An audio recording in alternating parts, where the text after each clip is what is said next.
Welcome to the Glamourus podcast. Welcome to all of the new subscribers. It has been a minute since I have done one of these podcasts. So if you are new here, I have a few editorial lanes. Some of my nice videos, like I just posted, are a bit more refined, like the Shabuzi commentary and the one that I just did the other day on the Minority Coalition. Those are a bit more refined. The podcast is a bit more just me casually talking. I do have my outline because your girl is the queen of tangents, and I will be having like 15 different conversations in a single podcast.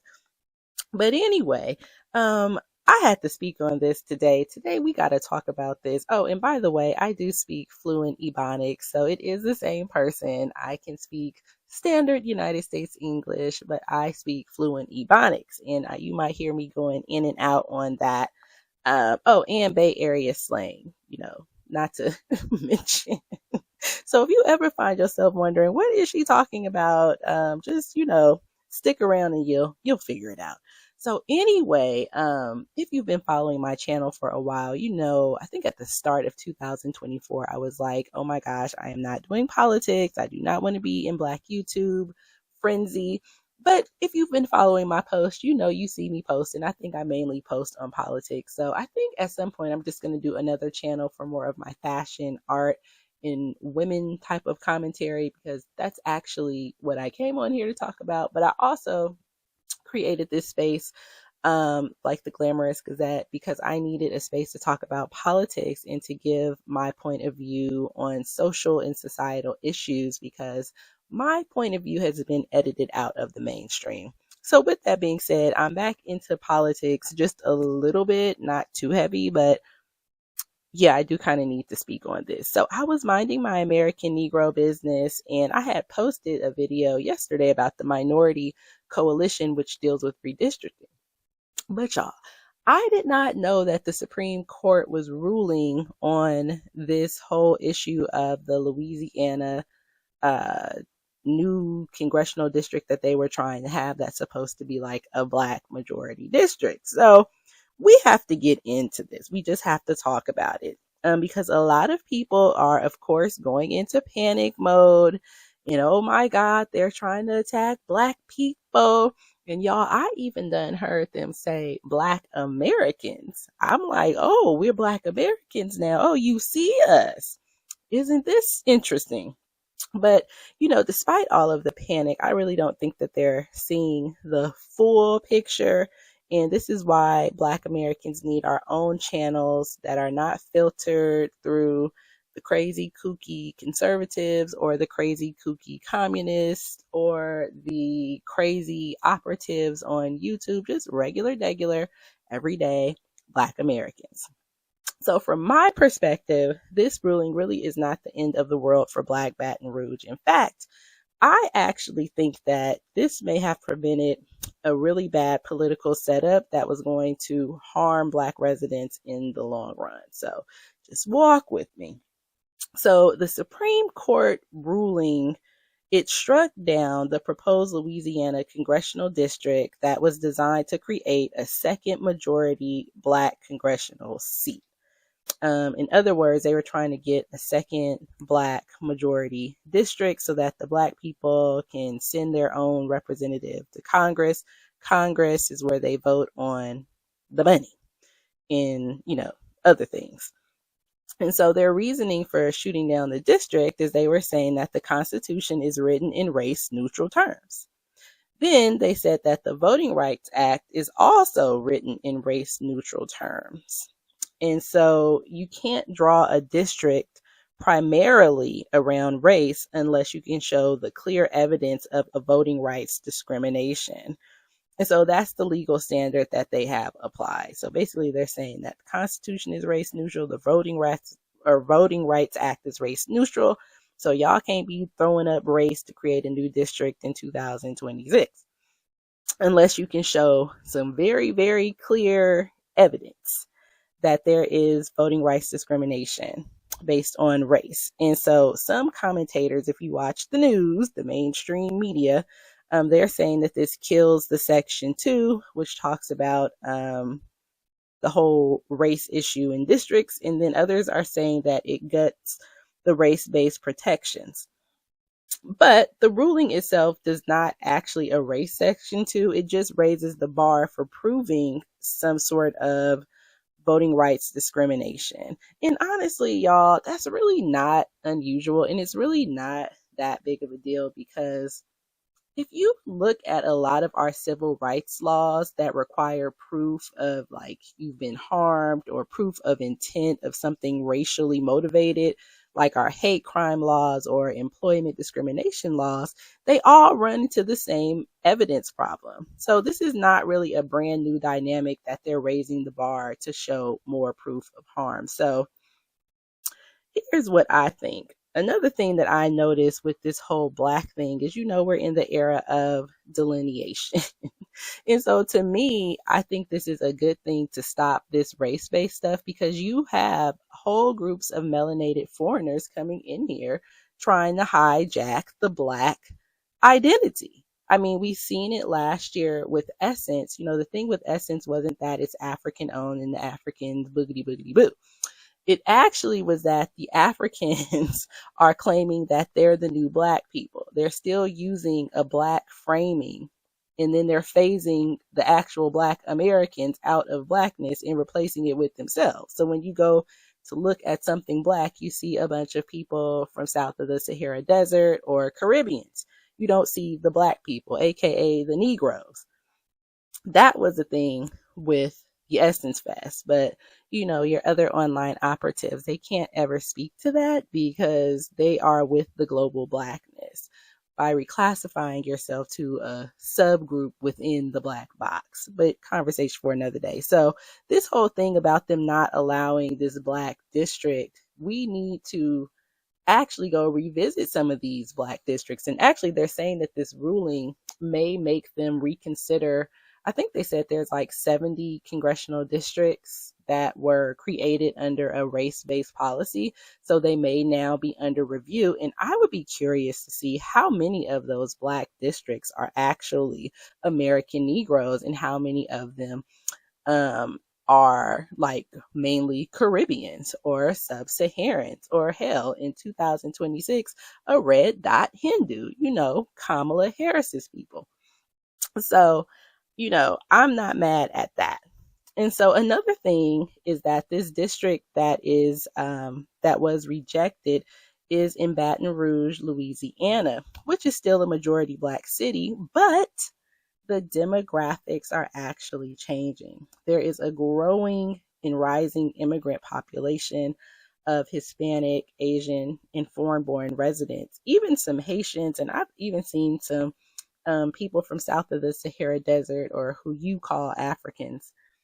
And they're actually moving into historically Black neighborhoods. So this does change the political landscape. And a lot of times people don't talk about that. Like, they're just trying to highlight, ooh, they're doing something bad to Black people, which is really crazy, because I haven't heard the Democrats mention Black people since, like 2016. We were dang near extinct during the Biden-Harris reign of terror. So all this, new concern for Black people, I don't buy it. I think that as they are trying to phase us out of Black, and they want the Caribbeans and the Sub-Saharans and hell, Southeast Asians to be Black people, they are lining with the race-based districts up. If they are considered Black, then they can get their own districts when they all, pile up in a single area. So, but going back to Baton Rouge, and by the way, I am the queen of tangents, even though I have my outline, so just go on a journey. And so anyway, now that they have more immigrants, you have to be kind of concerned, like, what is going on here? And so that caused me to look at the representative for the district. It's a new district, so they got a new representative, which is actually, I think he's a tenured politician. His name is Cleo Fields, and his voting patterns and his policy positioning, he's a Democrat. Like, he's a liberal Democrat. Like, I think he sits on the DEI caucus. And if you go on his page, he's doing the whole Trump bad thing and all of this stuff. And he voted against the SAVE Act. I went on his Instagram, and one of his constituents was like, because he was like, yeah, you guys, the people in my district, now he in Black Baton Rouge, okay? Them people have IDs, and he's up there like, well, they don't have IDs. And the other Democratic talking point, like married women won't have their birth names on their paperwork. I don't know what the progressive nut jobs were trying to push, but one of his constituents came in and was like, we told you to vote yes on the SAVE Act. What are you talking about? People don't have their, proof of birth and all of this stuff. So, he's very much in line with the Democrats. So when I put his policies, which is very much leftist Democrat leaning, mixing it with the rise of foreign-born residents and, immigrants in general moving next to Black people, soon they'll be moving into those Black neighborhoods, and he will be their representative. And that's how Black people could easily start to lose influence. So, I don't think that the court blocking this district automatically harms Black political power. I think that it's actually preventing a situation where, in the future, this could be a bad thing, because I think right now they're conservative. I think it's 4-1. And to be very clear, Baton Rouge is very, very racially segregated. And it's unfortunate that the Black people there, who are, a lot of them are lower income, and then you also have a high crime rate, they don't have representation. And it's unfortunate that all of these Democratic representatives do not do programs and policies that leverage them to positions of power, self-sustainability, and opportunities. Instead, they come and push these broad people of color DEI things that are not addressing the specific harms of the constituents in Baton Rouge. So they don't need a new district with one of these Democrat, whether he's establishment Democrat or a progressive. I know that in Louisiana, the progressives have pretty much taken the city, so they'll be coming to Baton Rouge next. If you followed my post, I told you the progressives are coming everywhere where Black people are. Where there is a Black tax base, they are coming for you. But there's a bigger question that I want to pose. Is this race neutral world what we want? Aren't we the main ones saying that, oh, there's no black and white, I don't see color, and, all of this stuff? Like, didn't we want a race neutral world? So for decades, Black Americans have been encouraged socially, politically, and psychologically to embrace the race neutral language, such as minority, people of color, disadvantaged groups. And that shift didn't just start with this Supreme Court ruling today.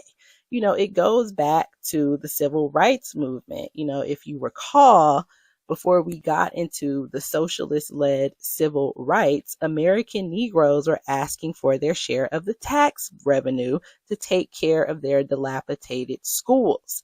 They were not trying to socially integrate and talk about their feelings and who likes them. They had their own economy, and they just wanted their share of the taxes that they were not getting.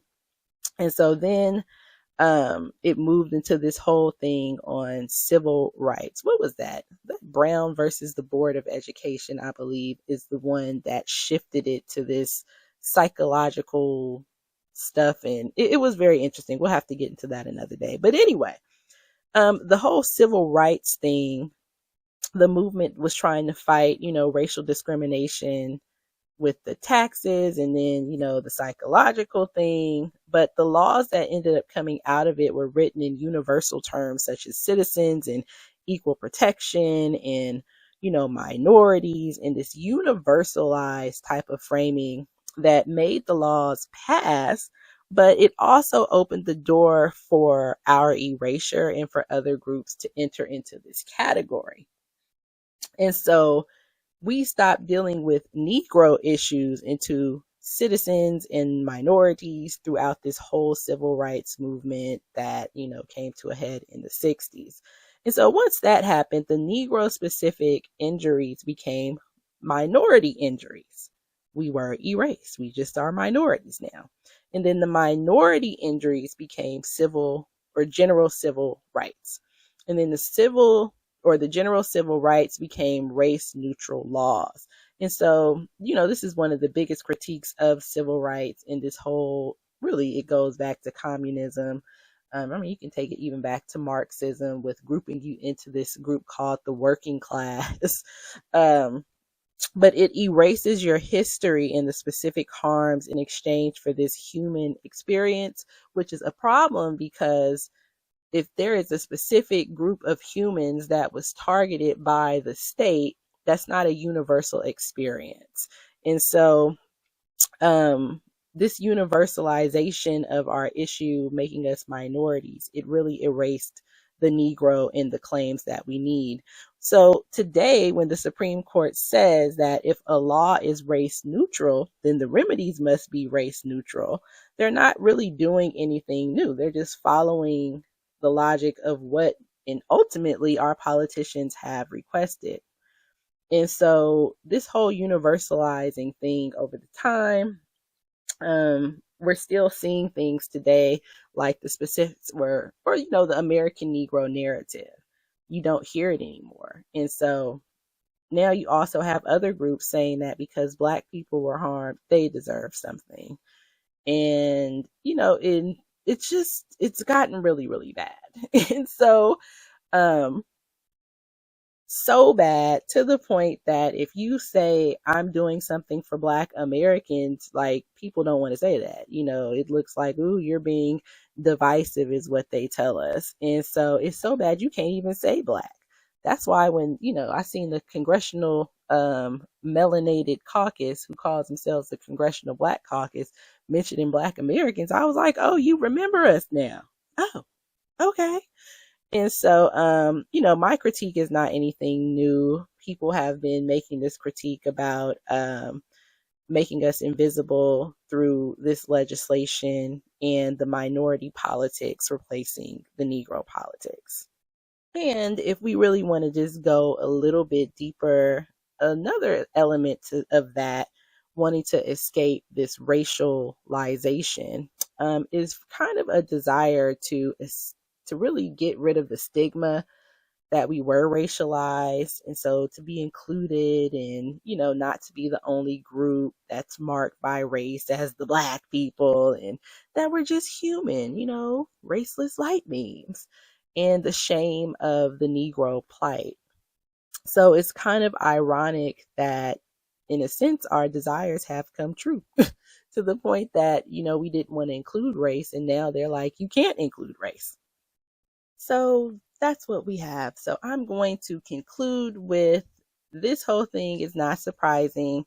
I think the only thing that we can do is keep the delineation going and making sure to center American Negro. If you look into my bio for this page, I put American Negro in there. I put that everywhere. That's actually a classification. It has a code in the federal government to get funding. And so I use American Negro a lot because a lot of our records say American Negro or Negro.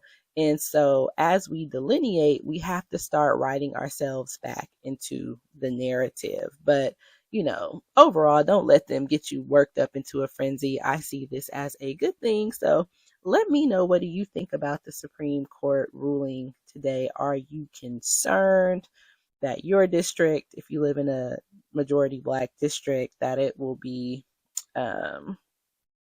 gone? Or what are your thoughts about this today? So anywho, thank you so much for listening. And if you are just tuning in and you just randomly found me, or you've been lurking, go ahead and subscribe. Your subscription and liking the videos and leaving a comment definitely is encouraging, and it helps to support the channel. So have a good one, and I will catch you in the next video.